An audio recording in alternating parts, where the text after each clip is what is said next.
अस्सलाम वालेकुम जी। इसको कहते हैं जी दीमक स्प्रे वालों की तरफ से नई कहानी।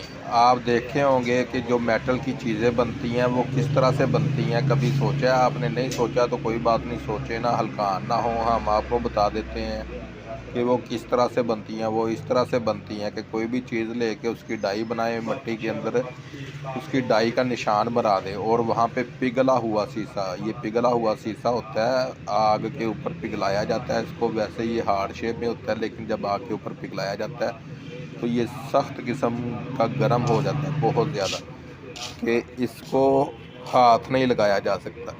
ये कारीगर लोग ही करते हैं इसको और वही इससे मुख्तलिफ़ किस्म की चीज़ें बनाते हैं। तो आप बताएं कि अगर आप ये काम सीख लेते हैं तो आप इससे क्या बनाना पसंद करेंगे? मुझे तो लग रहा है कि ये भाई जिस तरह बनाना है हेलीकॉप्टर के पर बनाने की कोशिश कर रहा है।